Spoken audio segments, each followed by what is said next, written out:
और अब बात बंगाल चुनावों की। बाबरी बनाने वाले हुमायूं कबीर से गठबंधन तोड़ने के बाद आज एआईएमआईएम मुखिया असदुद्दीन ओवैसी पश्चिम बंगाल में थे।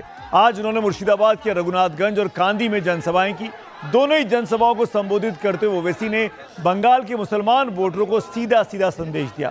कल तक आपके पास विकल्प नहीं था, लेकिन अब आपके पास ओवैसी है। एक वीडियो आया तो मैंने कहा बंगाल के मुसलमानों का सौदा मंजलिस बर्दाश्त नहीं कर सकती। एक वीडियो आया तो हमने छोड़ दिया। मगर बताओ ममता बनर्जी और टीएमसी, क्या तुमने मोदी बीजेपी का साथ नहीं दिया? क्या तुमने दमदम से पहला बीजेपी का एमपी नहीं बनाया?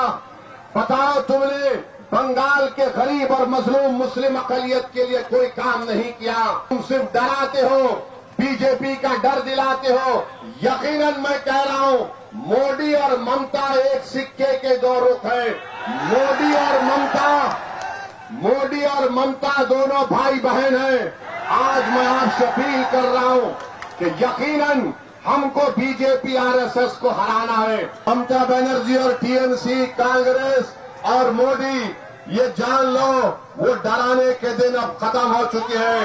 हम किसी से डरने वाले नहीं हैं। मजलिस बंगाल में कमजोर और मजलूम समाज को उनकी लीडरशिप बनाकर ही दम लेगी इंशाअल्लाह।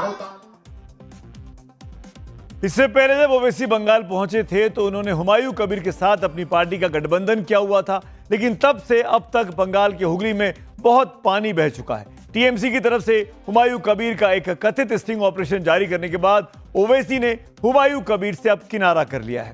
अब अकेले बंगाल चुनावों में ताल ठोक रहे हैं, 10 सीटों पर जीत के लिए वोट मांग रहे हैं। आज की रैली में ओवैसी के टारगेट पर ममता बनर्जी से लेकर टीएमसी और कांग्रेस से लेकर हुमायूं कबीर तक सभी रहे। बंगाल के मुस्लिम वोटों को अपने पाले में लाने के लिए ओवैसी ने कई जुबानी तीर एक साथ दागे। हुमायूं कबीर को लेकर ओवैसी का कहना था, हम बंगाल के मुसलमानों का सौदा बर्दाश्त नहीं करेंगे। ममता बनर्जी पर निशाना साधते हुए ओवैसी का कहना था कि ममता बनर्जी को मुसलमानों से मोहब्बत नहीं, सिर्फ वोट से मतलब है। ओवैसी ने ममता पर वक्फ की जायदाद को बर्बाद करने का आरोप भी लगाया। ओवैसी ने इतिहास भी खोला। उन्होंने पंडित नेहरू के समय बंगाल में मुसलमानों को नोटिस दिए जाने का जिक्र किया, तो गुजरात दंगों के दौरान ममता की चुप्पी पर सवाल भी उठाए। इतना ही नहीं, मंच से ओवैसी ने यह भी कहा कि अगर बंगाल में बीजेपी का जनाधार बढ़ रहा है तो उसके लिए टीएमसी जिम्मेदार है। यानी ओवैसी बंगाल के मुसलमान वोटरों को साधने की कोशिश में पूरी ताकत झोड़ रहे हैं।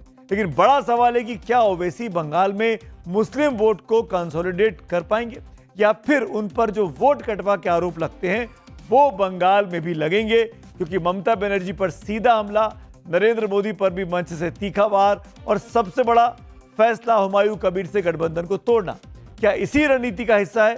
तो वहीं ओवैसी को अब भी बड़ा भाई कहने वाले हुमायूं कबीर का कहना है कि आगे बढ़ने से पहले क्या कहा हुमायूं कबीर ने ओवैसी के बारे में, वो भी आप सुन लीजिए।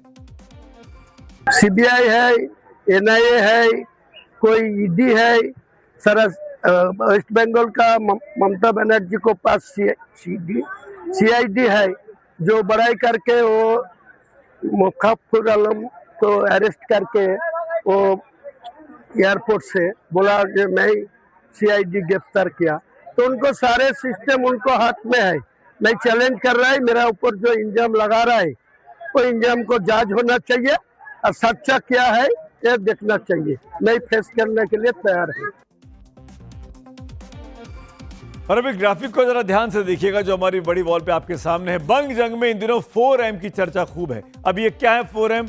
पहला M है मुस्लिम वोट, दूसरा M है महिला वोट, तीसरा M है खुद ममता बनर्जी का प्रभाव और चौथा M है नरेंद्र मोदी का जलवा। और दावा ये किया जा रहा है कि पहले दोनों M यानी मुस्लिम और महिला जिस तरफ जाएंगे, जिसको सपोर्ट मिलेगा, जितना ज्यादा बंगाल चुनाव में उसी का पलड़ा उतना भारी हो जाएगा और वही ममता और मोदी की लड़ाई में विजेता भी साबित होगा। और अब बात करते हैं यूपी बिहार की बदलते सत्ता के चेहरों और सियासी समीकरण।